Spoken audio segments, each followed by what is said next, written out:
Welcome to the desert where the airship hangs out. It has a name definitely on the Final Fantasy I map. We're going to use our floater, and we're going to get that airship up from the desert. Now listen to this. After I used the floater, the world map music was the ship music. After I used the floater in the menu, we got the ship music. I've never heard that before. I'm assuming it's just the game was grabbing for a music track to play and grabbed the wrong one for some reason. But it looks like we're back to normal now. It was just after I used the floater there on the world map, so I've never noticed that. I don't know if that happens in the vanilla version. I've never really noticed. Normally you just use the floater and you grab the airship right away. Anyway, now we have the airship and we can head up. So we got to look at the world map, because where I'd like to head first, now that we already have the rat's tail, there's Onrak I think, is the Cardia Islands, which have been remapped pretty significantly here. And it looks like they are very cleverly mapped into the shape of a dragon's head. And sure enough, here are our dragons. Now, the Cardia Islands in the vanilla version are kind of a series of islands. They're like an archipelago out there in the middle of that northern sea. But when you go downstairs, you notice sometimes that it's all just one floor of a dungeon with just different entrances on those caves. So you can kind of see the other floors sometimes. I'm not sure if that was intentional or if that was just an accidental thing, or maybe just like, well, we can't build multiple floors. This will make one large floor and just kind of spread it out over a big space, and we'll kind of keep them confined so they can't see the other areas. So we've got some of the dragon sprites and some of the monster sprites. There's a Moogle sprite. There's the hooded figure sprite, and this is a lot of the same kind of dialogue that you'll pick up. There's the "Do you have great power?" which is another backwards broom message, I think.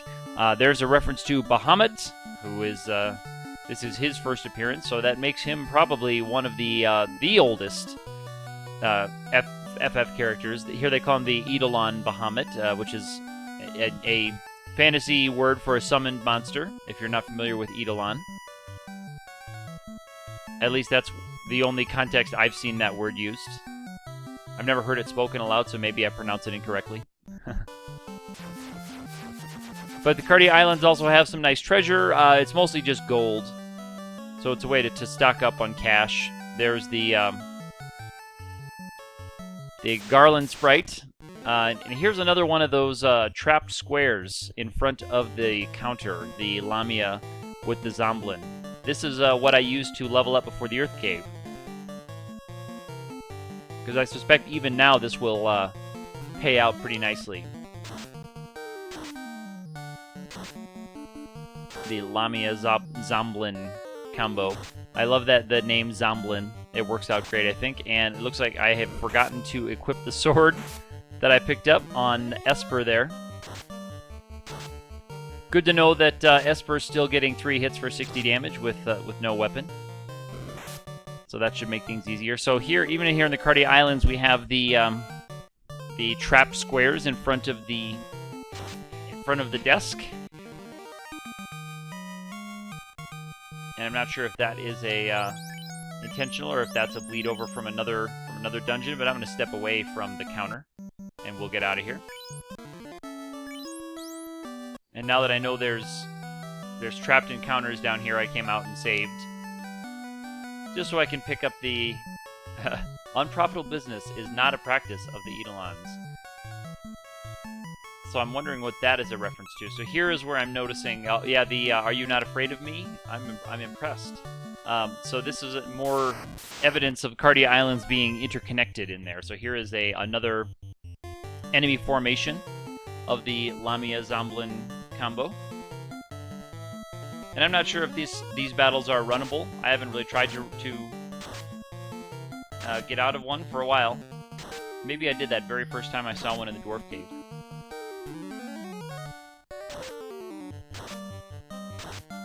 but they're so lucrative in both gold and experience that they have been worth it for me to fight even through all these levels, from getting ready for the Earth Cave all the way through where we're about ready to class change.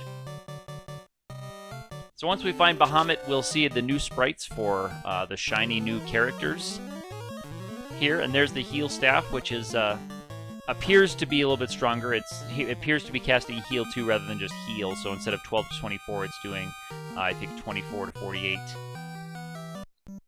So there's the 2 eyes of the dragon, and I presume that Bahamut will be hanging out down here in the mouth.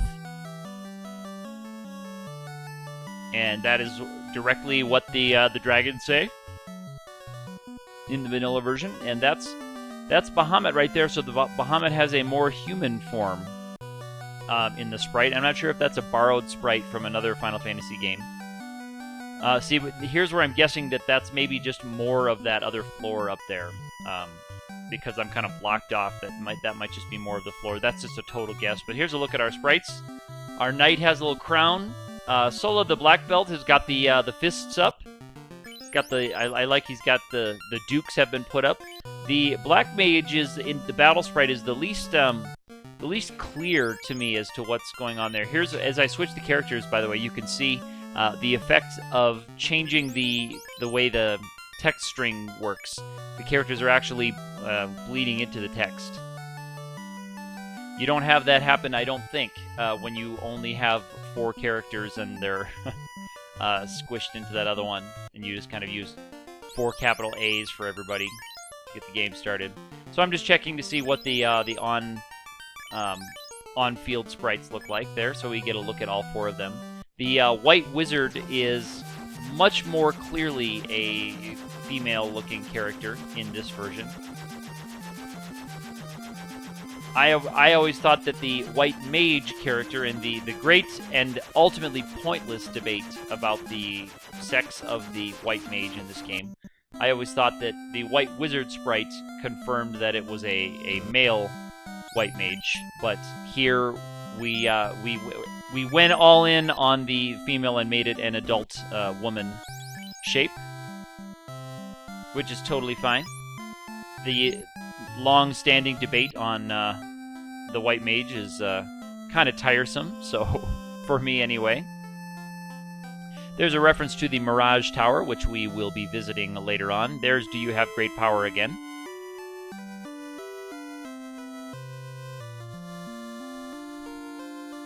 And this is the town of Gaia.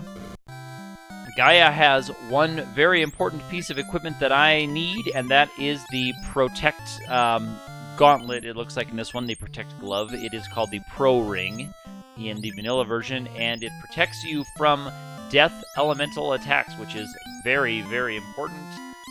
It'll protect us from things like rub, so that's super important.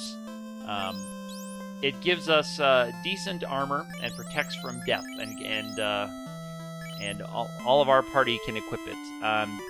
Deciding whether or not to put one on the black belt is a tricky one, because the black belt gets in a natural armor bonus equal to their level, but that's only if they are naked in terms of armor. If they put on armor, then they just get the absorb of the armor. But Solo there, the black belt, is kind of starting to lag behind even the mages in how much he can absorb, because they've got much better stuff now. And the Pro Ring, and when you start getting things like ribbons later on, that starts to give you protection from lots of other things, elemental damage and instant death spells and the like, that will make it worth it, probably, to start equipping the black belt again with armor, although we will never ever put another weapon in his hands, because he is much more deadly with his fists than with the silly nunchucks, which, now that I'm thinking about it, I don't know if I've seen a nunchuck in this hack. I haven't really been looking for them, but I don't know if I've seen nunchucks for our black belt character. And looking at that black belt sprite, it's kind of hard to tell on the game graphics, but when you look at the Facebook page of Final Fantasy Reconstructed, which you can find by searching that on Facebook, it looks like in his left fist he has his thumb up, like he's giving you a thumbs up. You can see that because that is the profile pic, at least at the time of this recording, of the Final Fantasy Reconstructed project on Facebook. But if you look very closely, it looks like he has his thumb up. I think it's supposed to just be his he's clenching and unclenching his fists for a punch. So references to the Sky Warriors, which we are the spiritual descendants of the Sky Warriors, come to battle the ancient evil, etc., etc. I'm checking out the upper level spells. See, here we have Holy and Dispel. Holy is called Fade, F-A-D-E, in the vanilla version, and Dispel is called Xfer, X-F-E-R. There's Stop and there's X Zone. Those are a little bit less useful level 8 spells there, but I will be trying out both Holy and Flare.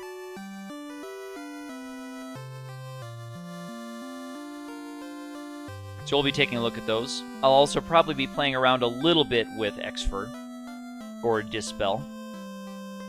This is where I'll come back later to get the Oxyale from the Fairy, who we will release from the caravan bottle that we'll pick up.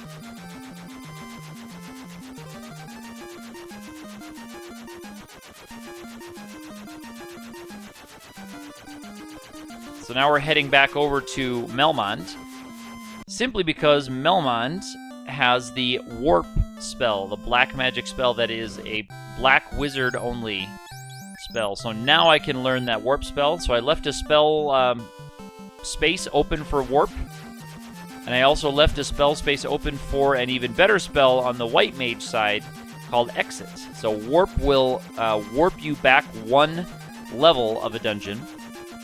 So if you are on level 4, it warps you back to the last stairway or doorway or last screen transition that you went through. It's usually a stairway. In those, it will warp you back 1, and then Exit warps you back to the world map from a dungeon. So I'm just saving up here. So those are a couple of spells that I have been holding off on, and I will be making good use of those as we continue on. The next dungeon, quote-unquote dungeon, I'm going a little bit out of order in terms of what the game probably wants you to do, at least in the vanilla version, in terms of how it's clued to you. But we're going to go to the Waterfall. The Waterfall is a short, easy dungeon, at least in the vanilla version it is. I don't know what's been done to it on this one. So the Waterfall has an item that we'll need not to get into this coming water dungeon, but to get into the air dungeon, into the Sky Palace, the Mirage Tower and the Sky Palace. So, there's a robot down there hanging out waiting for us. So here's our first exposure to, I think, to the Hornet enemies. And in Final Fantasy II, I think the Hornets are kind of equivalent to the Imps. They're some of the enemies that you fight right at the beginning of the game, and you can just crush them and take them out easily, but these guys are a little bit sturdier. If you watch the animation of the Master, so the upgraded Black Belt, watch the animation as he steps forward and back. It looks to be fewer frames of animation on his feet animation, but that seems to be very deliberate, because it gives, at least to me, it gives the impression that the Master is on the balls of his feet, not on his tiptoes, not on his ballet points, but he's on the balls of his feet, suggesting that maybe he is a little bit more agile or a little bit more in control, whereas the Knight and the mages take several full normal walking steps to do their thing. The Knight would walk up to the enemy and smack him with the sword. Mages, not being martial artists or trained in combat, would naturally just walk at their normal pace. So I think that's rather cool. Here we have the potion sound killed our world map music. So here's a couple of Hydras. But the Waterfall Dungeon in the vanilla version is just kind of a big one-floor complex. It's a mild maze. It's It's supposed to be, I think, a little bit confusing to navigate. It's supposed to kind of disorient you a little bit. There's a couple of tough battles in there, but nothing as tricky as even the Ice Cave, which we've already been through.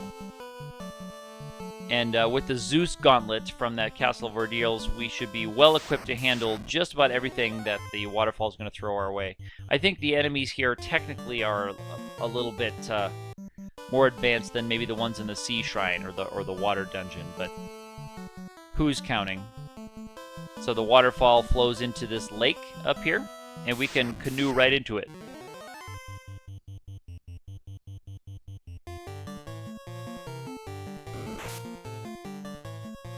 And we'll get out of here. All right, here we are. So the Waterfall Dungeon, like the other dungeons in this game, has been brightened. So we have the torches on pillars there.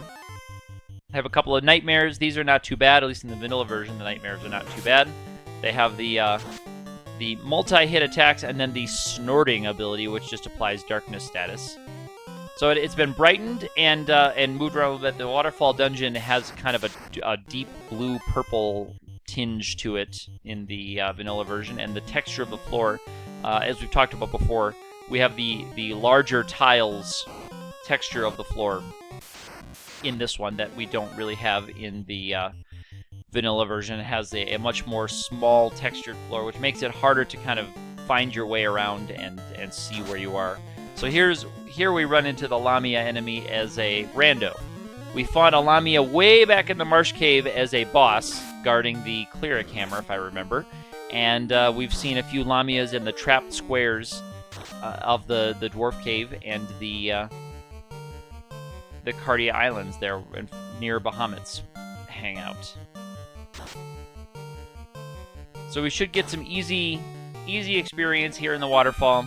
We'll get some nice items. In the middle version, there is the Defender sword, or I think it's called the Defense sword, is hanging out down here. And also there is a ribbon hanging out down here, which we absolutely want to grab. The Golem enemies are among the tougher enemies that you can run into down here in the vanilla version, so I'm going to try to get away from them. They have some nasty multi-hit stuff. Alright, so here we have like a bard-looking character. Lupa. Here is the cube. The robot gives us a cube. Now we see suggestions that there is a robot hanging around, flying towards the waterfall. So there's that name again, Lupa. So I see there's some stairs and a door there. Now, I'm tempted to go into it, but I did not look to the north before I took this turn to the south, because normally the Waterfall Dungeon just wraps around to the south, and there's treasure down there along with the robot. So I'm guessing that the treasure possibly has been moved up into this chamber, and sure enough, here we go. There is the ribbon that we have so been wanting. So that's a little bit of metagaming for me, because I knew that there were some treasures in this dungeon, and when I saw that they were not down near the warp cube, I made the guess that they were up here across the damage tiles. I'm also making a guess that there's the wizard staff, which casts Confuse on all the enemies, so that's a free way to cast Confuse. Not a terribly useful spell at this point in the game, but we'll take it. And there's our defense sword. And in the vanilla version, I don't think it even puts the sword logo. I think it's just called Defense. I think you have to kind of mess around in the menus or use your manual to figure out what that was. And that will cast the Ruse spell when used in battle. So I'm just checking the stats.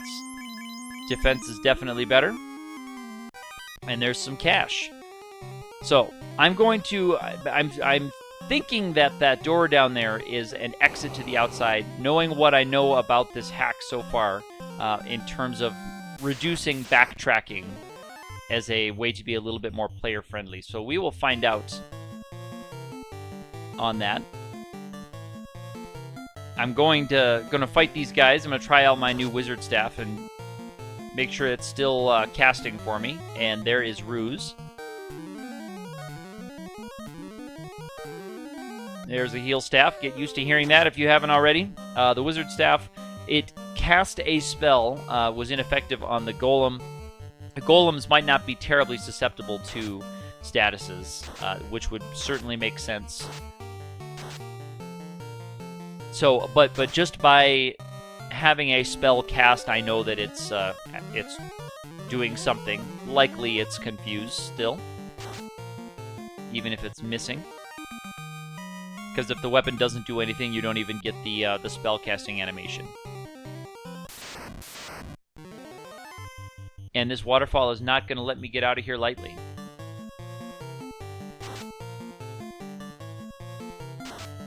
So we'll take this Lamia out with damage. Just a single enemy, just need one of my big bruisers to get an attack to knock her out. And she, by herself, she's not terribly lucrative in terms of experience and gold, but here we are outside the waterfall with our defense and our ribbon and our warp cube in hand, ready to go on towards Onrak and the Sea Shrine. Hey, if you like these videos, hit the thumbs up button and leave me a comment. I'd love to hear from you. We will see you next time.